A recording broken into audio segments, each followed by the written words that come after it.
మహదయ కలిగిన మా ప్రియ పరలోకపు తండ్రి, మీ పరిశుద్ధమైన ఉన్నతమైన నామాన్ని బట్టి మా ఎడలో చూపుతున్న అపారమైన ప్రేమను బట్టి గడిచిన మా జీవిత దినాలన్నిటిలో క్షేమకరమైన దినములు అనుగ్రహించి భయంకరమైన ప్రమాదాల నుంచి, వ్యాధుల నుంచి మమ్మల్ని కాపాడుతూ నేటి దినమున మీ మదిలో ఉన్నటువంటి మాటలు ఆలకించడానికి మీ సన్నిధికి సురక్షితంగా చేర్చిన విధానాన్ని బట్టి నిండు మనసుతో కృతజ్ఞతాస్తుతులు తెలియజేసుకుంటున్నాం. ఇదిగో తండ్రి, విచ్చేసినటువంటి మీ ప్రేమైన పిల్లలకు వారి ఆత్మీయ జీవితానికి అవసరమైనటువంటి ఉన్నతమైన మాటలు మీ ప్రియకుమారుల ద్వారా అలాగే మా ద్వారా వినిపించమని ప్రాధేయపడుతూ క్రీస్తు యేసు నామమున ఈ ప్రార్థనను అడిగి వేడుకుంటున్నాము తండ్రి, ఆమేన్.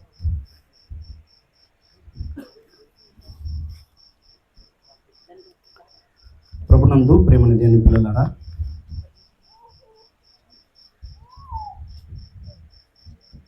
The college of Bible technology రుకుంద వారు నిర్వహిస్తున్నటువంటి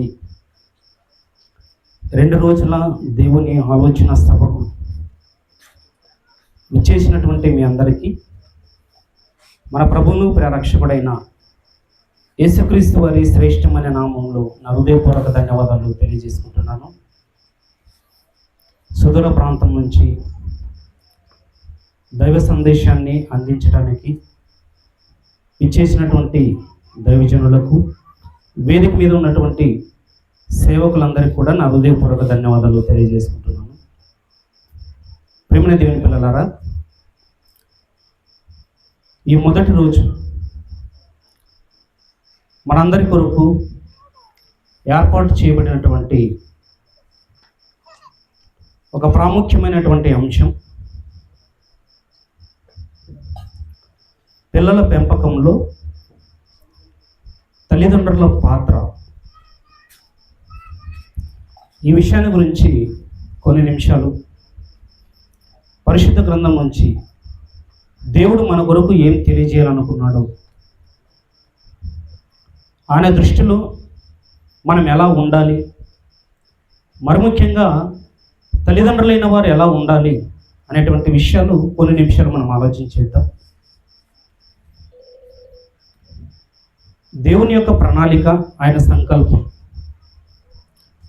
ఈ భూమి మీద బ్రతుకుతున్నటువంటి మనిషి కొరకేనని 84 లక్షల జీవరాశులు ఉన్నప్పటికీ దేవుడు నిరంతరము ఎవరి కొరకు ఆలోచిస్తున్నాడు, ఎవరి కొరకు చింతిస్తున్నాడు, ఎవరిని గురించి బాధపడుతున్నాడు అనే విషయాన్ని కనుక మనం ఆలోచిస్తే, ఆయన పోలిక, ఆయన స్వరూపంలో పుట్టినటువంటి మనుషులమైన మన గురించి దేవుడు నేటికి చింతిస్తున్నాడు, దిగులు పడుతున్నాడు, ఆలోచిస్తున్నాడు. మనిషి ఎప్పటికైనా మారాలని, మార్పు చెంది తన దగ్గరకు రావాలని ఎన్నో విధానాల ద్వారా మనిషికి మేల్కొల్పు మాటలు తెలియజేస్తూనే ఉన్నాడు. ఈ సృష్టిని కలిగించాడు.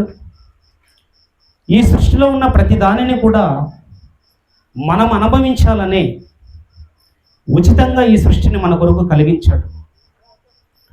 మనిషి అనుభవిస్తున్నాడే కానీ దీని గురించి ఆలోచించడం లేదండి. దీని వెనక ఉన్నటువంటి దేవుని కష్టాన్ని తెలుసుకోవడం లేదు. ఈ సృష్టిలో ప్రతి వస్తువును మనం ఆలోచిస్తే దేవుని గురించి తెలియజేస్తున్నాయని, దేవుని యొక్క మనస్సు ఈ సృష్టి ద్వారా అర్థం చేయించాలని ఈ సువిశాలమైనటువంటి ప్రకృతిని మన కళ్ళ ముందు ఉంచాడు. అంటే ప్రతి వస్తువును మనం ఆలోచిస్తే దాని వెనక ఒక పరమార్థం దాగి ఉంది. 84 లక్షల జీవరాశులలో ఒక్కొక్క జీవరాశికి ఒక్కో ప్రత్యేకమైనటువంటి లక్షణం ఉందండి. మనందరికీ తెలిసినటువంటి విషయం. ఒక కోకిల దాని గానం విని ఎంతోమంది సంగీత దర్శకులు దాని నుంచి ఎన్నో పాఠాలు నేర్చుకున్నారు. దానికి సహజ సిద్ధంగానే ఆ లక్షణం వచ్చిందండి. అది అంత చక్కగా గానం చేస్తుందంటే ఎవరు దానికి గురువు? మనిషి ఏమని నేర్పించాడండి? నేర్పించలేదు. అలాగే నెమలి, రంగురంగులతో ఉన్నటువంటి ఒక నెమలి, దానికి ఒక ప్రత్యేకమైన లక్షణం ఉంది. నెమలి అనగానే నాట్యం మనకు గుర్తొస్తుంది. నాట్యము ఎవరి దగ్గర నేర్చుకుంది? ఎవరి దగ్గర నేర్చుకోలేదు. ఇలా సృష్టిలో ఉన్నటువంటి కొన్ని జీవరాశులను మనం ఆలోచిస్తున్నప్పుడు దేవుడే వాటికి ఆ లక్షణాలను ఉంచి ఈ భూమి మీద కలిగించాడు. పక్షులను చూడమన్నాడు. ఆకాశంలో ఎగురుతున్నటువంటి పక్షుల గురించి మీరు ఆలోచిస్తే మీకు కొన్ని పాఠాలు బోధిస్తాయి. పక్షి గురించి కొన్ని పాఠాలు, జంతువు గురించి కొన్ని పాఠాలు, వృక్షాల గురించి కొన్ని పాఠాలు, జీవరాశులన్నిటి గురించి మనకు పాఠాలు నేర్పించాలనుకున్నాడు. ఒక చేప, అది కూడా పుట్టకతోనే సముద్రాలలో, నదులలో ఈదుకుంటూ బ్రతుకుతుందండి. దానికి ఎవరు నేర్పించారు ఈత అండి? మనమైతే నేర్చుకుంటాం. మనకైతే ఒక ట్రైనర్ కావాలి, నేర్పించే వ్యక్తి కావాలి. కానీ వీటన్నిటికంటే దేవుడే ప్రత్యేకమైనటువంటి లక్షణాలను పెట్టి భూమి మీద కలిగించాడండి. వీటి గురించి మనం ఆలోచిస్తున్నప్పుడు ఇవి మనకు కొన్ని గుణపాఠాలు నేర్పుతున్నాయి. ప్రకృతిని దేవుడు అందుకే కలిగించాడు. ఏమండి, యేసుక్రీస్తు బోధనలో శిష్యులతో ఆయన ఒక విషయాన్ని ప్రస్తావించాడు. అదేంటంటే, ఇదిగో మిమ్మల్ని సువార్త కొరకు పంపిస్తున్నాను, మీరు ఎలా ఉండాలంటే పాముల వలె వివేకులు, పావురం వలె నిష్కపటులనై ఉండాలి అన్నాడండి. అంటే పాముకున్నటువంటి గుణం ఏంటి? వివేకం కలిగినది. ప్రమాదం వచ్చినప్పుడు పాము తప్పించుకునేడానికి యుక్తి ప్రదర్శిస్తుంది. అలాగే ఒక పావురం, మన కళ్ళ ముందు ఉన్నటువంటి పావురాన్ని కూడా చూపించి, పావురం ఎలాగైతే కపటము లేని దానిగా ఉంటుందో, అది నిష్కపటమైనటువంటి ప్రవర్తన కనపరుస్తుందో, ఒక మనిషిగా నీవు కూడా కపటం లేనివాడుగా బ్రతకాలని ఒక పావురాన్ని చూపించి కూడా గుణపాఠం నేర్పించాడు. మనిషి ఎలాంటి వాడంటే కపటం కలిగిన వాడు గనక, అందుకే అన్నాడండి, కపట సహోదరుల వలన ఆపదలు వచ్చాయంట పౌలు గారికి. అంటే ఈ సృష్టిలో జీవరాశులు ఒక్కొక్క దానికి ఒక్కో ప్రత్యేకమైన విశిష్టమైన లక్షణం ఉందండి. ప్రతి దానికి ప్రత్యేకమైన లక్షణాన్ని దేవుడే పెట్టి పంపాడు. ఇలా ఒక్కొక్క జీవి గురించి మనం ఆలోచిస్తున్నప్పుడు 84 లక్షల జీవరాశులు ఉన్నాయి. ఒకటి కాదు, రెండు కాదు, 84 లక్షల జీవరాశులు. ప్రతి దాన్ని ఆలోచిస్తే మనకు జ్ఞానాన్ని నేర్పుతున్నాయి. ఏమండి, దేవుడు మనిషికి నానా విధాలుగా బోధిస్తూ ఏ విధము చేతనైనా నా యొద్దకు రావాలని వీటన్నిటిని మన కళ్ళ ముందు ఉంచాడండి. అందుకే జంతువుల గురించి ఆలోచించమన్నాడు, పక్షుల గురించి ఆలోచించమన్నాడు, పురుగుల గురించి ఆలోచించమన్నాడు. ఒక మాటలో చెప్పాలంటే సృష్టించబడిన ప్రతి వస్తువును ఆలోచించమన్నాడు. ఎందుకు ఆలోచించాలి? అది నీకు ఒక పాఠాన్ని నేర్పుతుంది. ఒక మాట చూద్దాం, చూడండి పరిశుద్ధ గ్రంథంలో, సామెతల గ్రంథము 27వ అధ్యాయము 23వ వచనం చదవండి. సామెతల గ్రంథం 27వ అధ్యాయము 23వ వచనం. నీ పశువుల స్థితి జాగ్రత్తగా తెలుసుకొనుము, నీ మందలయందు మనస్సు ఉంచుము అంటున్నాడు. చూడండి, నీ పశువుల గురించి జాగ్రత్తగా ఆలోచించాలట. పశువులు ఎక్కడ ఉంటాయి? మనమే వాటిని సాధు జంతువులుగా పెంచుకుంటామని మన అవసరాల నిమిత్తం. వాటి నుంచి మన అవసరాలు ఎలా తీర్చుకోవాలని ఆలోచిస్తాం, కానీ దేవుడు వాటి నుంచి కూడా మనకు ఒక విషయాన్ని నేర్పించాలనుకున్నాడు. అంటే పశువుల గురించి, మందల గురించి, పక్షుల గురించి, సర్పాల గురించి, మన కళ్ళ ముందు ఉన్నటువంటి జీవరాశుల గురించి మనం ఆలోచిస్తే వాటి నుంచి ఏదో ఒక బోధ మనకు తెలియజేస్తున్నాడు దేవుడు. ఇక్కడ సొలొమోను గారు ఈ మాట రాస్తే ఏమంటున్నాడంటే, నీ పశువుల గురించి నువ్వు మనసు ఉంచాలి, నీ మంద పైన నువ్వు దృష్టి పెట్టాలి అంటున్నాడు. ఇది సొలొమోను గారు రాసినటువంటి మాట అయితే, మరో భక్తుడు ఏమని రాస్తున్నాడో యోబు గ్రంథం చూడండి ఒకసారి. యోబు గ్రంథము 12వ అధ్యాయము 7వ వచనం చదవండి. యోబు గ్రంథం 12వ అధ్యాయము 7వ వచనం. అయినను మృగములను విచారించుము. వేటినంటండి? వేటిని విచారించాలట? మృగములను విచారించుము అన్నాడండి. అండి, ఈ విచారణ అనేటువంటి పదం మనం ఎక్కడ చూస్తాం తెలుసా?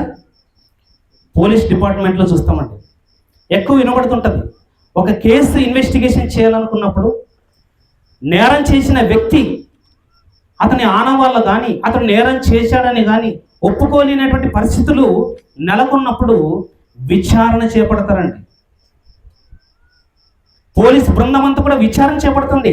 అంటే ఆ విషయాన్ని ఛేదించడానికి, నేరం చేసిన వ్యక్తిని కనిపెట్టడానికి డిపార్ట్మెంట్ అంతా కూడా దివారాత్రుల వాళ్ళు ఆలోచిస్తుంటారు, ప్రణాళికలు రూపొందిస్తుంటారు, విచారణ చేస్తుంటారండి.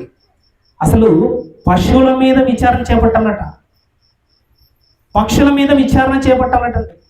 ఎక్కడ ఇన్వెస్టిగేషన్ చేయాలంటే దేవుడు చెబుతున్నాడు, ఇదిగో నువ్వు పెంచుకుంటున్నటువంటి ఒక ఆవు, నువ్వు పెంచుకున్నటువంటి ఒక గేదె, నీ దగ్గర ఉన్నటువంటి జీవరాశులు ఏవైతే ఉన్నాయో వాటిని గురించి విచారించినటువంటి, మరో చదవండి ఆ మాట.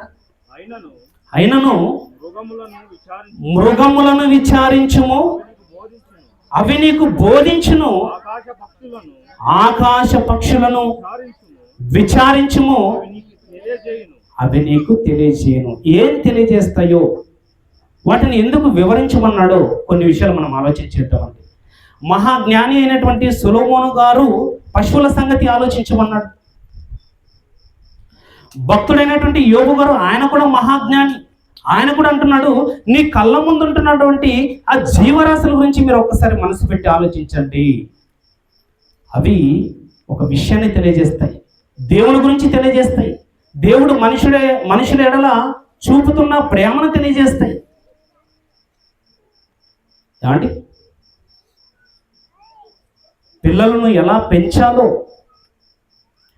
పిల్లలను పెంచే విషయంలో ఒక తల్లిగా, ఒక తండ్రిగా వారి బాధ్యత ఏంటో, పిల్లల పెంపకంలో తల్లిదండ్రుల పాత్ర ఏంటో అని తెలియడానికంటే ముందు ఈ భూమి మీద ఉన్నటువంటి కొన్ని జీవరాశుల గురించి మనం ఆలోచిస్తేనంటే వాటి వైఖరి చాలా ఆశ్చర్యకరంగా ఉంటుందండి. వాటి గురించి మనం ఆలోచిస్తున్నప్పుడు మనకు ఒక జ్ఞానయుక్తమైన సంగతిని బోధిస్తాయండి. ఏం బోధిస్తాయి, ఏం తెలియజేస్తాయి అని ఆలోచిస్తే, ప్రియులరా, కొన్ని పక్షుల గురించి చెప్పాడు, కొన్ని జంతువుల గురించి చెప్పాడు, కొన్ని అడవి మృగాల గురించి చెప్పాడు. వీటి గురించి మీరు ఆలోచించండి, మీ కళ్ళ ముందే ఉన్నాయి కదా అని చెబుతూ పరిశుద్ధ గ్రంథంలో వీటిని రాయించడంటే మనకు గుణపాఠాలుగా ఇవి మన కళ్ళ ముందు ఉన్నాయండి. మనకు బోధ చేయడానికే ఉన్నాయండి, మన అవసరాలను తీర్చడానికి మాత్రమే కాదండి, మనకు ఒక ఉన్నతమైన పాఠాన్ని నేర్పించడానికి ఉన్నాయి. ఏమంటే, ఒక పక్షి గురించి మనం ఆలోచిస్తున్నప్పుడు పక్షుల గురించి విచారించమన్నాడు కదా, ఆకాశ పక్షులను చూడండి అన్నాడు కదా, ఆకాశ పక్షులు మీకు జ్ఞానాన్ని నేర్పుతున్నాడు కదా. అంటే యేసుక్రీస్తు ప్రభుల వారు కూడానండి ఒక యెరూషలేము మహాపట్టణానికి వెళ్తున్నప్పుడు ఆ యెరూషలేమును చూస్తూ ఆయన మాట్లాడిన మాట ఏంటంటే, యెరూషలేమా యెరూషలేమా, ప్రవక్తలను చంపుదానా, కోడి తన పిల్లలను ఎలాగైతే తన రెక్కల క్రింద కాపాడుకుంటుందో, అనేక సార్లు నేను కూడా నిన్ను కాపాడుకోవడానికి నీ యొద్దకు వచ్చింది, కానీ నువ్వు నన్ను తృణీకరించితివి అన్నాడండి.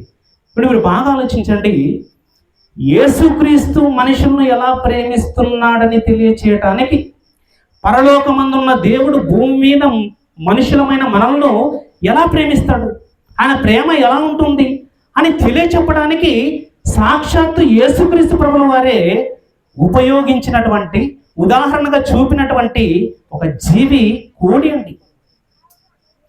కోడి గురించి చెబుతూ నా ప్రేమ ఎలా ఉంటుందో అని ఒక కోడిని ఉదాహరణగా చెబుతున్నాడు. అంటే కోడిని మనము మాంసం కోసమే కాదు, కానీ దాని నుంచి ఒక విషయాన్ని నేర్చుకోవాలని కోడి ప్రస్తావన తీసుకొచ్చాడండి.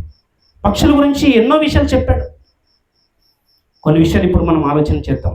ప్రియులారా, ఒక పక్షి అది గుడ్లు పెట్టిన నాట నుండి అది పొదిగిన తర్వాత తన పిల్లల యొక్క సంరక్షణలో, వాటిని పెంచే విషయంలో, వాటిని పోషించే విషయంలో, వాటిని కాపాడే విషయంలో ఎన్నో రకాలుగా అది ఆలోచన చేస్తుంది. ఒక వీడియో మనం చూద్దాం, ఒక క్లిప్ చూద్దాం. ఒక పక్షి అంటే గుడ్లు పెట్టిన తర్వాత ఎక్కడ పడితే అక్కడ అది పెట్టదు, ప్రమాదకరమైన స్థలాల్లో పెట్టదు, సురక్షితమైనటువంటి ప్రాంతాల్లో పెడుతుంది, ఎటువంటి ప్రమాదం లేనటువంటి చోటున అది పెడుతుందండి. ఒక వీడియో ప్లే చేస్తారు, చూడండి, చూద్దాము. అసలు పక్షి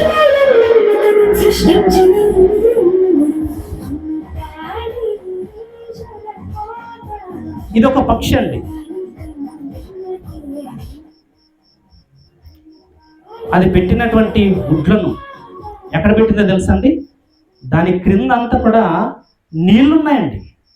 ఒక నది మీద ఆకులు దాని మీద పరిచి ఆకుల మీద గుడ్లు పెట్టి అది ఆహారాన్ని తినడానికి వెళ్తున్నప్పుడు మరలా అక్కడికి వచ్చి దాని మీద ఎలా వాలుతుందో ఒకసారి చూడండి. ఉన్న ఆ 4 గుడ్ల మీద తన రెక్కలను ఎలా విప్పుకొని వాటిని ఎలా కాపాడుతుందో ఒకసారి చూడండి. అంటే గుడ్డు పెట్టినప్పుడు గుడ్డు గురించి ఎందుకు జాగ్రత్త తీసుకుంటుందో తెలుసా? ఆ గుడ్డులో ఎదుగుతున్నటువంటి ఆ పక్షి పిల్ల ఉంది. అది బయటికి రావాలంటే, బయటికి రావడానికి దానికి కొంత కాలం ఉంది. ఆ కాలం వరకు వాటిని సంరక్షించే బాధ్యత ఎవరిది? పక్షిదండి. ఏ పక్షి, ఏ జీవరాశి, ఏ జంతువు దాని పిల్లలను, అవి పెట్టేటువంటి గుడ్లను సంరక్షించే బాధ్యత తీసుకుంటున్నాయండి. అంటే ఇప్పుడు గుడ్ల గురించి చూశాం కదా. గుడ్లను పెట్టిన తర్వాత దాన్ని ఎలా సంరక్షిస్తుందో మనం చూసాం. కొంతకాలం తర్వాత, ఏమండి, 1 వారము 2 వారాల తర్వాత ఆ గుడ్లను పొదిగిన తర్వాత ఆ పక్షి మరలా భద్రతా వ్యవస్థ కోసం ఆలోచిస్తుందండి. వీటిని ఎక్కడ పెట్టాలి, పొదిగిన తర్వాత ఎక్కడ పెట్టాలి? ఒకవేళ నీటి దగ్గరే ఉంటే, ఒకవేళ ఆకు చిరిగిపోతే నీటిలో పడిపోతాయి కదా. అందుకే దాని ఆలోచన ఏంటో తెలుసా? ఒక గూడు కట్టుకుంటుందండి. కొన్ని పక్షులు గూడు కట్టుకుంటాయి, మరికొన్ని పక్షులు ఎంత విచిత్రమైనటువంటి వైఖరి కలిగి ఉన్నాయో మరొక వీడియో ప్లే చేస్తారు, చూడండి. చిన్నవండి, ఒక 15 సెకండ్స్ 20 సెకండ్స్ ఉంటాయి అంతే. పిల్లలు పెట్టిన తర్వాత సెకండ్ వీడియో అండి, సెకండ్ వీడియో.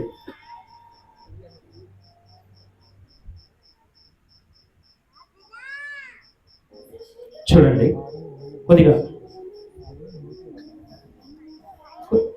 ఆడియో కొద్దిగా సౌండ్ తక్కువ చేయండి, లేకపోతే వీటిలో పెట్టండి. ఇమేజ్ కొద్దిగా పెద్ద చేయండి.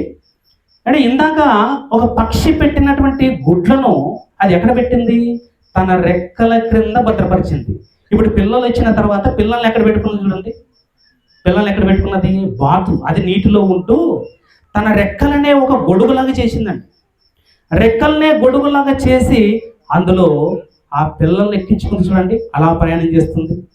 ఒక ఓడలో ప్రయాణం చేసేటువంటి వ్యక్తికి ఎంత సురక్షితమైనటువంటి స్థలం ఉంటుందో, ఒక తల్లిగా తన దేహాన్నే వాటికి రక్షణ కవచంలా ఏర్పాటు చేసిందండి. అంటే దాని మెదడెంత, దాని తల సైజ్ ఎంత ఉంటుందో ఆలోచించండి. దాని తలే ఇంత ఆకారంలో ఉంటుందండి. అందులో ఉన్నటువంటి మెదడు ఒక చిన్న బఠానీ గింజ ఎంత ఉంటుంది, మనం తింటామే బఠానీ గింజ, ఆ సైజులో ఉంటుందండి. దానికి ఎంత ఆలోచన తెలుసా? గుడ్లు పెట్టిన తర్వాత గుడ్లను నేను సంరక్షించాలి, ఆ గుడ్లను పొదిగిన తర్వాత పిల్లలను నేను సంరక్షించాలి. ఎందుకంటే శత్రు జంతువులు ఉంటాయి, దానికంటే ప్రమాదకరమైనటువంటి పక్షులు ఉంటాయి, వాటి నుంచి నేను సంరక్షించుకోవాలి. ఏమండి, పిల్లల విషయంలో మన కళ్ళ ముందు ఉన్నటువంటి ఒక పక్షికి ఒక ఆలోచన ఉంది, ఏమండి, ఒక జంతువుకు ఒక ఆలోచన ఉంది. ఈ సృష్టిలో జీవరాశులకి పిల్లల విషయంలో ఎలా ప్రవర్తించాలో, వాటిని ఎలా భద్రపరచాలో, వాటిని ఎలా సంరక్షించాలో, వాటిని ఎలా పోషించాలో ఒక ఆలోచన ఉంది ప్రియమైన దేవుని పిల్లల. ఏమండి, మరి మనిషి తల ఎంత ఉంటుంది? ఆ తలలో మెదడు ఎంత ఉంటుంది? ఎంత ఉంటుందమ్మా మన మనిషి తల? ఎవరికి వాళ్ళు చూసుకుంటే అర్థమవుతుంది. ఏమండి, తలే కొబ్బరి బండం అంత సైజులో ఉంటుందండి. ఆ తలలో మెదడు ఎంత ఉంటుంది తెలుసా? పక్షి మెదడైతే బఠానీ గింజ ఎంత అన్నాం. మరి మనిషి యొక్క మెదడు ఎంత తెలుసా? 1350 గ్రాములు. అంటే ఇంకా 150 గ్రాములు కలిపితే 1.5 కిలో, 1 కేజీన్నర మాంసం వస్తే ఎలా ఉంటుందో, మన తలలో నుంచి మెదడు బయటికి తీస్తానంటే అంత పరిమాణంలో ఉంటుందంటండి. మరి ఇంత తలకాయ కలిగి ఇందులో 1.5 కేజీల మాంసంతో కూడినటువంటి మెదడు కలిగి, ఈ మెదడులో ఏ ఆలోచనలు ఉన్నాయంటే అసలు మన గురించి మనం ఆలోచించడం లేదు, మనల్ని కన్న దేవుని గురించి ఆలోచించడం లేదు. ఏమండి, తల్లిదండ్రులు తమకు పుట్టినటువంటి పిల్లల గురించి ఆలోచించడం లేదు, అసలు వారి యొక్క సంరక్షణ గురించి ఏమాత్రం మనిషికి ఆలోచన లేకుండా పోయిందండి. అందుకే ఈ సృష్టిలో కొన్ని పక్షులను పెట్టాడు, ఈ సృష్టిలో కొన్ని జంతువులను పెట్టాడు. ఏమండి, ఇవి వాటిని సంరక్షించే విషయంలో ఇంత కేర్ తీసుకుంటున్నాయి కదా. అంటే ఏవైనా దానికంటే భయంకరమైనటువంటి పక్షులు గూడు పెట్టిన తర్వాత తమ పిల్లల్ని ఎక్కడ నాశనం చేస్తాయో, తన పిల్లల్ని ఎలా చంపేస్తాయో అనేటువంటి ఆలోచనతో చాలా స్పెషల్ కేర్ తీసుకుంటాయండి. అవి ఎలా తీసుకుంటాయో వాటి గురించి మనం ఆలోచిస్తానండి. కొన్ని విషయాలు దేవుడు మనకు నేర్పించాలనుకుంటాడు. కొన్ని చూద్దాం. ఏమంటే ఒక పక్షి కానీ ఒక జంతువు కానీ ఎలా పిల్లల విషయంలో ప్రమాదకరమైన స్థితిలో ఉన్నప్పుడు పిల్లల్ని ఎలా కాపాడుకోవాలో, అవి ఎలా ప్రవర్తిస్తున్నాయో మరి కొన్ని క్లిప్స్ ఉంటాయి, చూద్దామండి. త్వరగా ప్లే చేయండి.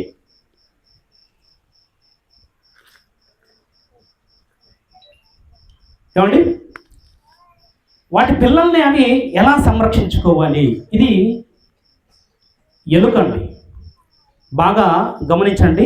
ఒక ఎలుక, ఫస్ట్ నుంచి ప్లే చేయండి. అది తల్లి ఎలుక ఏమో ఒక చిన్న రంధ్రం చేసుకున్నది, ఒక ఇంటిలోనే ఒక చిన్న రంధ్రం చేసుకున్నది. అది అవతల ఉంది. దాని పిల్ల ఏమో యువతల కింద పడిపోయింది, నేల మీద పడిపోయింది. అది చిన్న పిల్ల గనక అది ఎక్కడానికి చేత కాదు గనక తల్లి ఎలా ప్రయత్నిస్తుందో చూడండి. అది ఎన్నిసార్లు ప్రయత్నించిందో చూడండి. ఏమంటే ఆ చిన్న రంధ్రం నుంచి పిల్లని తీసుకుంటుంది, ప్రయత్నిస్తుంది. మళ్ళా కింద పడిపోయింది పిల్ల. అది లోపలికి వెళ్ళింది, మరలా వచ్చింది, మళ్ళా ప్రయత్నిస్తుంది చూడండి. మరలా పడిపోయింది. అలాగని వదిలిపెట్టలేదండి, మరలా వస్తుందండి. ఎప్పటిదాకా తెలుసా? సుమారుగా అది 9 సార్లు ప్రయత్నించిందండి. 9 సార్లు ప్రయత్నించింది. అంటే అవతల ఉన్నటువంటి తన పిల్లకి ప్రమాదం ఉందని తెలిసినటువంటి తల్లి ఎలుక తన పిల్లని ఏ విధంగానైనా సురక్షితమైన ప్రాంతానికి తీసుకెళ్ళాలి, అది ఎంత కష్టమైనా తీసుకెళ్ళాలని చివరికి దాన్ని తీసుకెళ్ళింది. ఏమండి, ఈ భూమి మీద మనకు సురక్షితమైనటువంటి స్థానం లేదు, ఇక్కడ కూడా ఒక ప్రమాదం ఉంది, ఇక్కడ నుంచి పరలోకానికి తీసుకెళ్ళడానికి ఎన్నో ప్రణాళికలు రూపొందించి దేవుడు ఈ భూమి మీద ఒక వ్యవస్థను ఏర్పాటు చేసి ఆ సురక్షితమైన ప్రాంతంలోకి రావడానికి మనిషి ఆలోచన చేయడం లేదు. ప్రేమని దేవుని పిల్లలారా, ఈ విషయాలన్నీ ఎందుకు దేవుడు తెలియజేస్తున్నా తెలుసా? కనీసము ఒక చీమల గురించి అయినా ఆలోచించి నా గురించి తెలుసుకుంటావని, ఒక పక్షి గురించి అయినా ఆలోచించి నా గురించి తెలుసుకుంటావని, ఒక జంతువు గురించి అయినా ఆలోచించి నా గురించి తెలుసుకుంటావని. ఇవన్నీ కూడా మనకు బోధకులు అంటే. ఏమండి, ఇవన్నీ కూడా మనకు పాఠాలను నేర్పించేటువంటి బోధకులండి. ఇప్పుడు ఆలోచించండి, వాటి విషయంలో ఎంత జాగ్రత్త కలిగి ఉన్నాయి, ఎంత జాగ్రత్త కలిగి. అంటే ఇలా గుడ్లు పెట్టినటువంటి ఒక పక్షి ఆహారాన్ని సంపాదించుకోవడానికి వెళ్ళిపోతుంది. ఈలోగా ఆ స్థానాన్ని చూసినటువంటి ఒక కాకి గుడ్లను పగలగొట్టి వాటి పిల్లలను నాశనం చేస్తున్నప్పుడు దీనికి తెలియకుండా దీంట్లో చొరబడి ఆ గుడ్డును పగలగొట్టి దాన్ని భక్షించి వెళ్ళిపోయిన తర్వాత తల్లి పక్షి వచ్చి ఎలా అబ్జర్వ్ చేస్తున్నా, ఒక మనిషి ఎలాగైతే అబ్జర్వ్ చేస్తాడో మనిషి ఎలాగైతే చుట్టుపక్కల ప్రాంతాలన్నింటిని పరిశీలిస్తాడో అలా పరిశీలిస్తుందండి.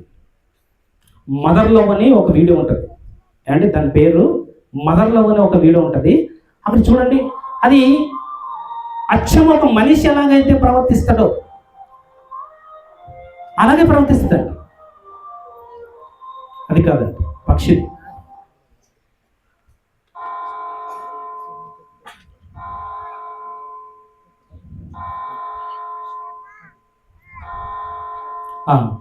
ఇది చూడండి, ఇది ఒక పక్షి గుడ్లు పెట్టిందండి.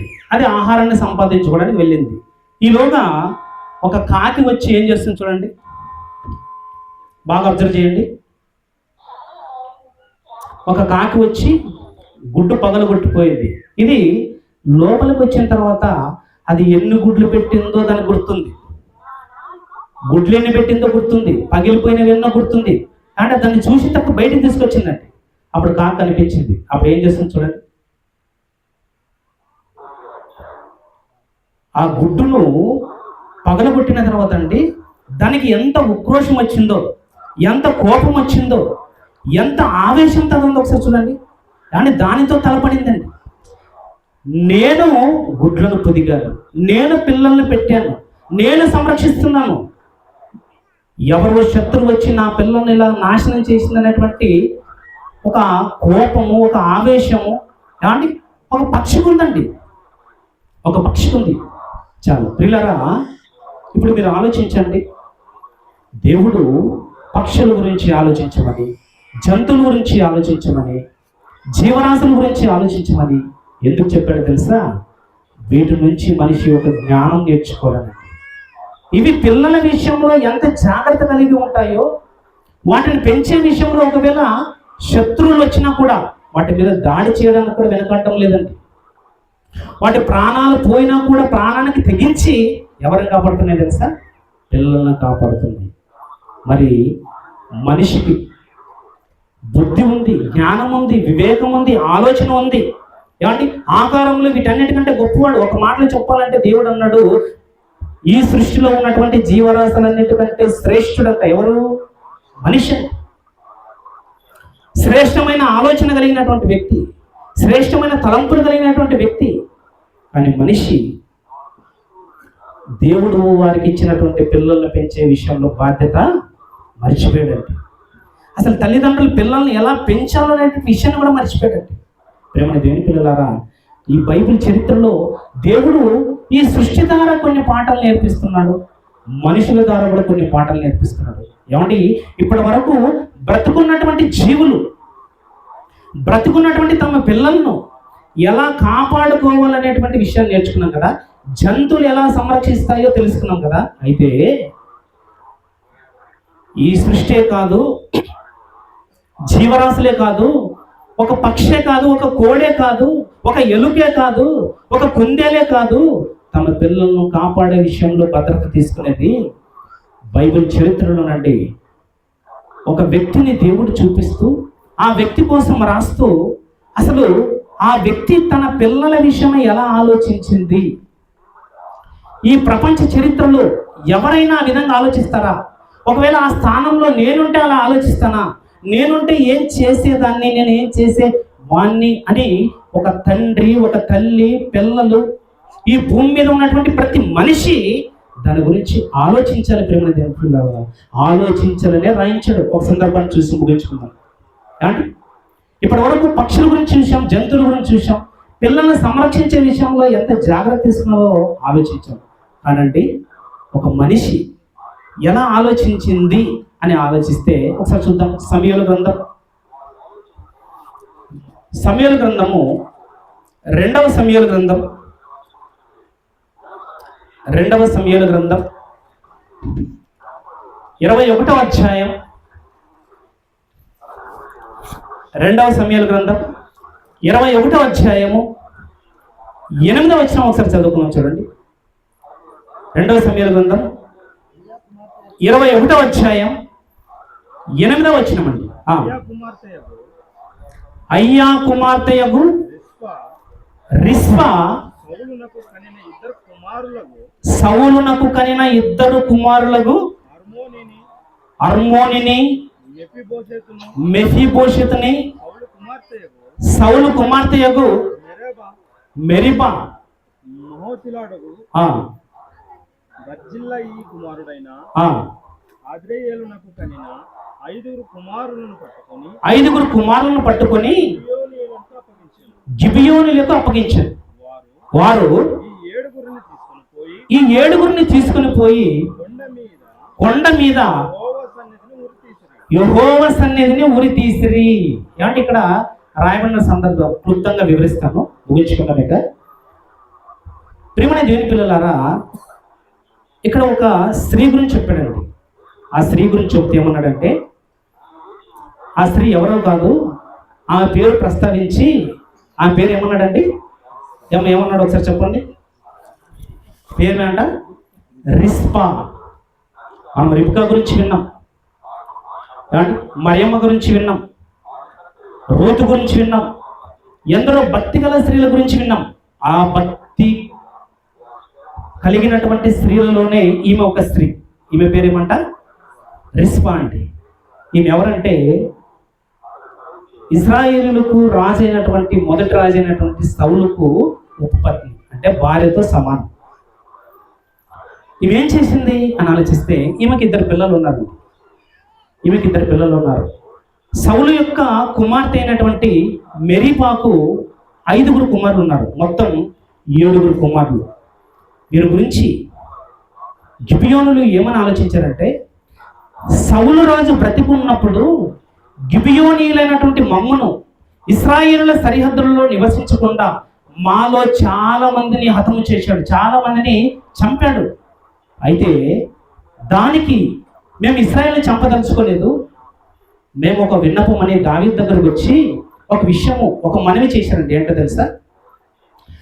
మాకు ఎవరైతే కీడు తలపెట్టారో, మా వంశంలో అనేక మందిని ఎవరైతే చంపారో, సౌలు రాజు చంపాడు కదా, ఇదిగో ఆ సౌలు రాజుకు పుట్టినటువంటి కుమారులు, ఆ సంతానం ఎవరైతే ఉన్నారో వాళ్ళని మా చేతులకు అప్పగిస్తే చాలు, మేము ఇంకా సైలెంట్గా ఉంటామని అన్నారు. దావీదు దగ్గర మనవి చేశారు. మనవి చేయగానే దావీదు 3 సంవత్సరాలు కరువు దేవుడు దీని కొరకే రప్పించాడనేటువంటి ఆలోచన కలిగి, సరే వీళ్ళను కనుక అప్పగిస్తే ఈ కరువు దేవుడు ఆపేస్తాడు, శ్రమను మనకు నిలిపివేస్తాడనే ఆలోచనతో 7 అప్పగించారండి. అందులో ఈ రిస్పా గారికి చెందినటువంటి 2 కుమారులు ఉన్నారు, మెరీబా గారికి చెందినటువంటి 5 కుమారులు. మొత్తము 7 తీసుకొని నిర్దాక్షిణంగా ఒక కొండ మీదకి తీసుకెళ్ళి 7 ఏకరీతిగా ఉరి తీసి చంపారండి. 7 చనిపోయారండి. 7 యవనస్తులు చనిపోయారు. 7 చనిపోయిన తర్వాత ఆ రిస్పా, ఆ తల్లి ఏం చేసిందో తెలుసా అండి? బ్రతికున్నప్పుడు ఆ పిల్లల గురించి ఎన్నో ఆలోచనలు కలిగి, ఇక నా భర్త చనిపోయాడు, సౌలు చనిపోయాడు, ఇక నాకు ఎవరు దిక్కున్నారు? సౌలు రాజండి. ఆ రాజ కుటుంబంలో ఈమె కూడా ఆ ప్యాలెస్లో ఉంటూ ఎన్నో వైభవంతో కూడినటువంటి, విలాసాలతో కూడినటువంటి జీవితాన్ని అనుభవించింది. అలాంటి స్థితిలో భర్త చనిపోగానే పిల్లల్ని చూసుకుంటూ వీరే నాకు తోడుగా ఉంటారనేటువంటి ఆలోచనతో బ్రతుకుతున్నటువంటి క్రమంలో ఒకసారిగా ఆ 7 తీసుకుని ఊరేశారు. అప్పుడు ఆ తల్లి ఏం ఆలోచించే తెలుసండి? ఏమండి, ఆ తల్లి యొక్క ఆలోచన విధానం, ఆ తల్లి తన పిల్లల కోసము పరితపించినటువంటి విధానం, వారి గురించి తీసుకున్నటువంటి జాగ్రత్తలు, ఎలాంటి కేర్ తీసుకుందో దేవుడు రాయించాడు. ప్రేమని దేవుని పిల్లలారా, తన పరిశుద్ధ గ్రంథంలో ఒక వ్యక్తి గురించి రాసే, అది చెడైనా మంచైనా, ఒకవేళ చెడు రాశాడు అనుకోండి, ఆ చెడును తెలుసుకున్నటువంటి మనము చెడు చేయకుండా బ్రతకాలని.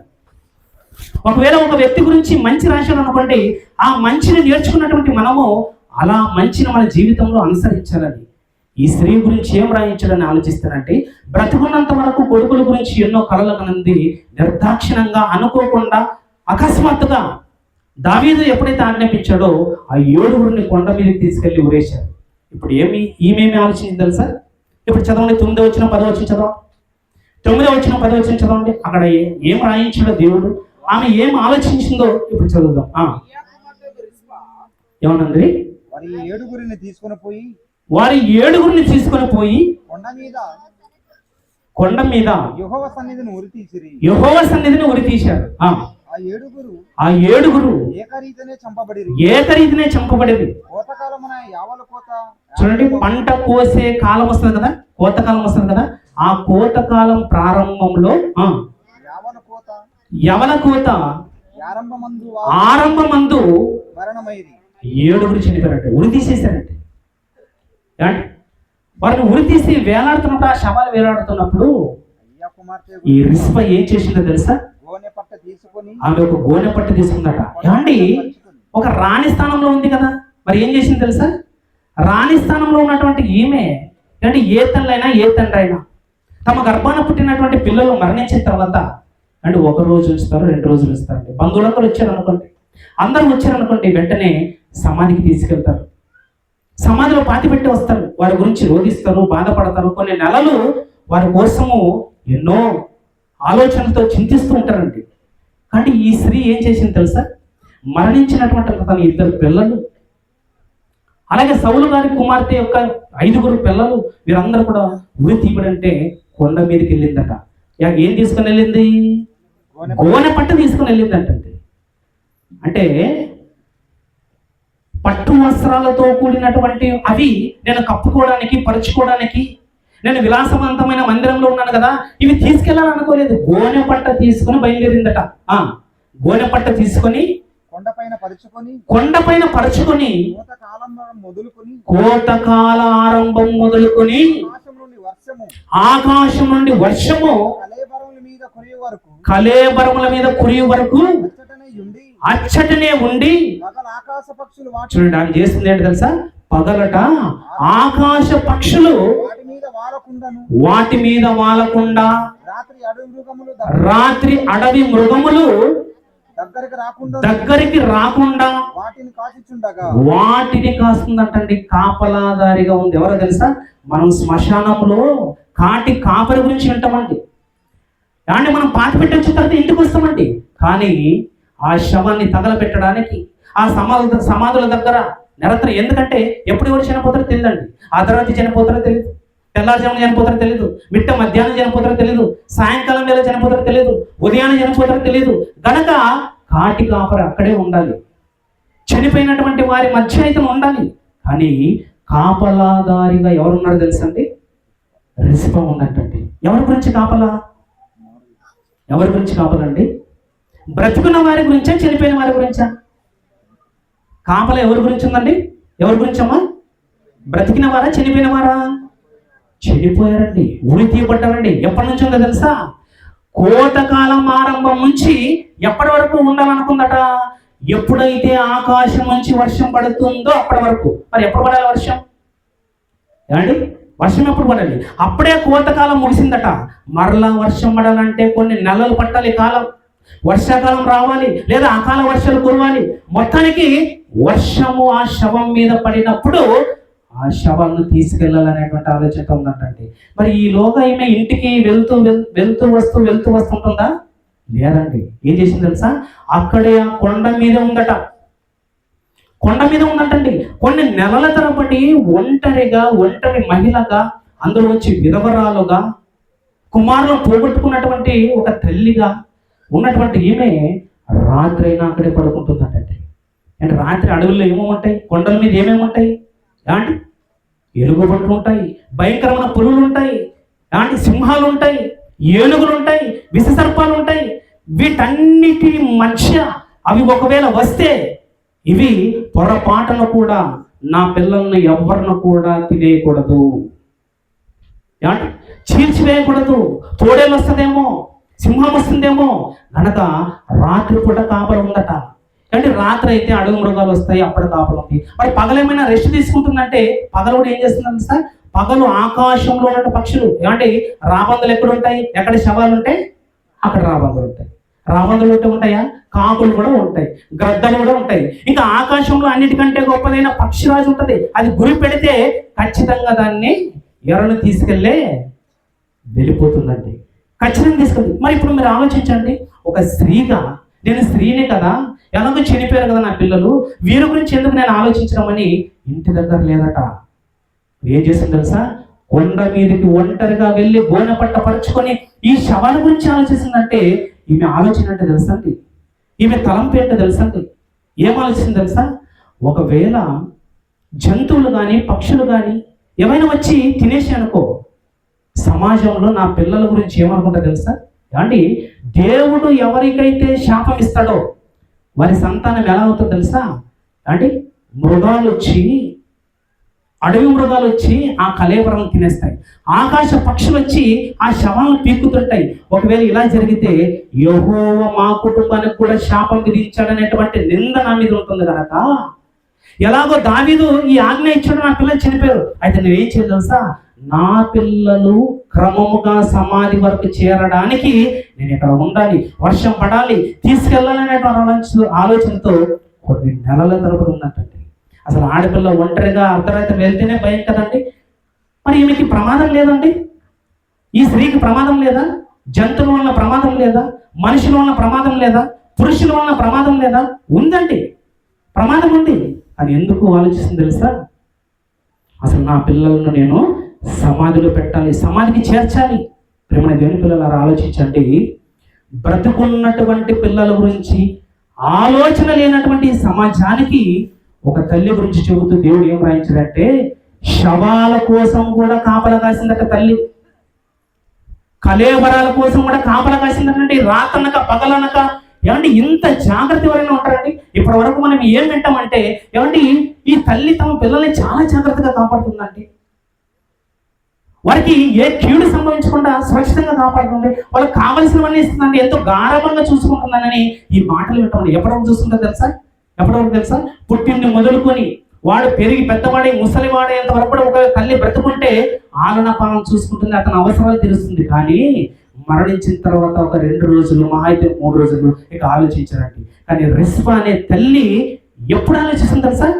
నెలల తరబడి ఎప్పుడు ఆలోచించిందంటే, శవాల కోసం ఆలోచిస్తుందండి, శవాలను కాపలు కాస్తుందండి. శవాలకే ఇంత జాగ్రత్త ఉందంటే వారు బ్రతుకున్నప్పుడు వారి విషయంలో ఎంత జాగ్రత్త కలిగి ఉంటారో ఒకసారి ఆలోచించండి. ప్రేమ దేవుని పిల్లలారా, పిల్లలను పెంచే విషయంలో, పిల్లల గురించి జాగ్రత్త పడే విషయంలో భూమి మీద ఉన్న జీవరాశులు ఒక ప్రత్యేకమైన శ్రద్ధ కలిగి ఉన్నాయి. మరి వాటికంటే గొప్ప ఆలోచన కలిగినటువంటి మనిషికి ఈ రిస్పా తల్లి ద్వారా దేవుడు ఒక గుణపాఠాన్ని నేర్పించాలనుకున్నాడు. ప్రేమ దేవుని పిల్లలారా ఆలోచించండి. ఆమె చేసినటువంటి పని రాజుకి వినబడిందంటే, రాజుకి వినబడి రిస్పా ఏంటి కొండల మీదకి వెళ్ళిందంట, శవాల కోసం కాపలా కాస్తుందట. ఏంటి ఆమె ఆలోచన అంటే, ఆ కళేబరాలు ఊర్లోకి తీసుకురావాలి, సమాధి చేయాలి. అంటే రాజు విన్న తర్వాత ఆజ్ఞాపించాడు, ఆ కళేబరాలన్నీ కూడా తీసుకొచ్చారు. అప్పుడు ఆమె శాంతించింది, అప్పుడు ఆమె మనశ్శాంతిగా ఉంది. ఇప్పుడు మీరు ఆలోచించారు ప్రేమ దేవుని పిల్లలారా, ఏమంటే అది శవం కదా. యేసుక్రీస్తు క్రొత్త నిబంధనలో అన్న మాట ఏంటో తెలుసా? యోహాను సువార్త 6:63లో, ఆత్మయే జీవింపజేయన శరీరం కేవలము ఈ ఆత్మ వెళ్ళిపోయిన తర్వాత నిష్ప్రయోజనం అంటే. అప్పుడప్పుడు మన వీధుల్లోకి వస్తాడంటే, పాత సామాన్లు కొనడానికి వస్తారు కదా, పాత సామాన్లు ఇస్తే ఏమిస్తాడు? కొత్త సామాన్లు ఇస్తాడు. ప్లాస్టిక్ వస్తువులు ఇవన్నీ కూడా ఏరుకొని వెళ్ళిపోతుంటాడండి. కొన్ని వస్తువులు తీసుకొని వెళ్ళిపోతుంటాడండి. ఏమంటే మా ఇంట్లో ముసలాయన చనిపోయాడు, ఏదో ఉల్లిపాయలు కానీ టమాటాలు కానీ ఏదో ఒకటి ఇవ్వండి అని శవాన్ని తీసుకెళ్తాడంటే. మీరు ఆలోచించండి, ఒక ప్లాస్టిక్ వస్తువైనా, తుప్పు పట్టిన వస్తువైనా తీసుకెళ్తాడు, కానీ శవాన్ని మాత్రము తీసుకెళ్ళాడు. అంటే శవము దేనికి పనికిరాదు. ఆత్మ వెళ్ళిపోయిన తర్వాత శవం దేనికి పనికిరాదు. దేనికి పనికిరాని శవం గురించే ఒక తల్లి అహోరాత్రులు కష్టపడి ఒంటరిగా కాపలా కాసిందంటే, దేవుని ఆత్మస్వరూపం కలిగినటువంటి సజీవుడైన దేవుడి నుంచి వచ్చినటువంటి మనమంటి, జీవాత్మ కలిగినటువంటి మనుషులంటి, గర్భఫలము దేవుడిచ్చే బహుమానం అండి. ఆ బహుమానాన్ని నువ్వు ఇంకెంత గొప్పగా నువ్వు పరిరక్షించాలి, ఇంకెంతగా నువ్వు దాని గురించి ఆలోచించాలి, జాగ్రత్త కలిగి ఉండాలి, ఆలోచించాలి. ఒకసారి ప్రేమ దేవుని పిల్లలారా, పిల్లలను పెంచే విషయంలో దేవుడు ఎన్నో జాగ్రత్తలు కలిగి ఉండాలని ఎన్నో రకాలుగా పాఠాలు బోధిస్తున్నాడండి. ప్రేమ దేవుని పిల్లలారా, ఈ రాత్రి కాలంలో ఆలోచించండి, ఒక తల్లి తన బిడ్డ ఎలాంటి జాగ్రత్త కలిగి, కనీసము పక్షుకున్నటువంటి జాగ్రత్త అయిన మనిషికి ఉందా? ఒక జంతువుకున్న జాగ్రత్త అయిన మనిషికి ఉందా? లేదా ఒక విధవరాలుగా ఉన్నటువంటి రిస్పా ఆ తల్లి శవాల కోసమే కాపలు కాసింది కదా, మరి సజీవులుగా మీ కళ్ళ ముందు ఉన్నటువంటి మీ పిల్లల కోసం మీరేం ఆలోచిస్తున్నారు? ఆత్మ శాశ్వతమైనది, మనము నిత్యం ఉండవలసిన వాళ్ళం. ఆ ఆత్మ నరకానికి వెళ్ళిపోకూడదు. ఎందుకంటే పక్షులు వచ్చి ఈ శవాన్ని చీల్చేస్తాయని, అడవి మృగాలు వచ్చి వీటిని నాశనం చేస్తాయని వాటి కోసం కాపలా కాసింది కదా. కానీ మనల్ని నాశనానికి నడిపించడానికి ఆకాశంలో ఎవరున్నారు తెలుసా? పక్షులు లేవు. ఆకాశంలో దురాత్మల సమూహం ఉందటండి, దయ్యముల సమూహం ఉందటండి. ఎవరిని మృంగుదనా అని వెతుకుతూ తిరుగుతున్నాడట, గర్జించి సింహంలో వస్తున్నాడట. ఎంతమందిని చంపాడు, ఎంతమంది నాశనం చేశాడు, దేవునికి కాకుండా చేశాడు. కనీసం ఒక్కరికైనా ఆలోచన వస్తుందని దేవుడు ఎదురు చూస్తున్నాడు. ప్రేమ దేవుని పిల్లలారా, భూమి మీద వాని సంబంధులు ఉన్నారు, ఆకాశంలో దురాత్మల సమూహం ఉంది. వాడు భూమి మీద ఇటు అటు తిరుగుతున్నాడు, ఆకాశంలో కూడా చుట్టుముట్టేశాడు. కానీ వీటి మధ్య ఉన్నటువంటి మనిషి తమ పిల్లలను తమ తల్లిదండ్రులు ఎలా కాపాడుకోవాలి ఆలోచించాలి. అపవాది బారిన పడిపోతున్నారా? జాగ్రత్త ఏమని ఉందా? ఒకసారి ఆలోచించిన ప్రేమని దేవుని పిల్లలారా. అందుకేనండి ఎన్నో పాటల ద్వారా మనిషికి గుణపాఠం నేర్పించాలనుకున్నాడు. తల్లిదండ్రులే ఉపాధ్యాయులు కావాలి. ఇలాంటి పాటలు విన్నప్పుడు మీరు జాగ్రత్త కలిగి ఉండాలి. ఒక రిస్వా తల్లి గురించి విన్నారు కదా, మరి ఆమె గురించి ఆలోచించినప్పుడు నువ్వెలా జాగ్రత్త పడుతున్నావు? నీ కుమారుడు ఇంకా సజీవుడిగా ఉన్నాడు కదా, ఆయన గురించి ఏం ఆలోచిస్తున్నావు? ఒకసారి ఆలోచించండి. ఇంకా అనేకమైన సంగతులు దైవజనం ద్వారా మనం విందాం. చిన్న ప్రార్థన చేసుకుందాం. ప్రేమ కలిగిన మా తండ్రి, దయ కలిగిన దేవ, ఇదిగో తండ్రి, మీ ఆలోచన, మీ సంకల్పం, మీ పోలిక, మీ స్వరూపం కలిగినటువంటి భూమి మీదకి వచ్చినటువంటి మేము మారు మనసు పొంది మీ దగ్గరకు రావాలన్నది మీ ఆలోచన. ఎన్నో విధాలుగా ఎన్నో ప్రయత్నాలు చేస్తూ మనిషికి గుణపాఠాలు నేర్పిస్తున్నారు. ఇదిగో తండ్రి, ఈ ఉరకొండ ప్రాంతంలో మీ పిల్లలను ప్రేమించి, అనేక కుటుంబాలను ప్రేమించి వారికి సత్యవాక్యాన్ని ప్రకటించాలని సుదూర ప్రాంతం నుంచి దైవజనులను పిలిపించి తండ్రి ఉన్నతమైన మాటలు వినిపించాలనేటువంటి ఆలోచనతో ఈ కార్యక్రమాన్ని తలపెట్టినటువంటి మా ఆత్మీయ సహోదరులు చక్రన్న గారి కుటుంబాన్ని జ్ఞాపకం చేసుకోండి. ఇదిగో తండ్రి, ఆ కుటుంబం కూడా ఈ మాటలు విని అనేక కుటుంబాలకు మార్గదర్శకమైనటువంటి కుటుంబంగా ఉండగలుగుతూ సహాయం చేయండి. ఈ ఉరుకుంద ప్రాంతంలో ఉన్నటువంటి ప్రతి కుటుంబము మీ కుటుంబమే తండ్రి. ప్రతి ఒక్కరి గురించి మీరు ఆలోచిస్తున్నారు, దీర్ఘశాంతంతో ఎదురు చూస్తున్నారు. మీ యొక్క మనసుని ఎరిగి తండ్రి, ఈ అల్పకాల పాప జీవితంలో మేము మీ కొరకు పరిశుద్ధులుగా బ్రతికి మీ వద్దకు చేరే మంచి మనస్సును అందరికీ ప్రసాదించమని కోరుకుంటున్నాం. ఇంకా మీ కుమారుడు నిలబడి మాట్లాడుతున్నది తండ్రి, మా ఆత్మీయ జీవితాలకు అవసరమైనటువంటి బలపరిచే, స్థిరపరిచే, దృఢపరిచే ఉన్నతమైన మాటలు మీ పిల్లలకు తెలియజేయగలిగిన పరిశుద్ధాత్మ సహాయాన్ని మీ కుమారుడికి అనుగ్రహించమని కోరుకుంటూ క్రీస్తు యేసు నామమున ప్రార్థన సమర్పించుకుంటున్నాము తండ్రి, ఆమేన్. అందరికీ హృదయపూర్వక వందనాలండి.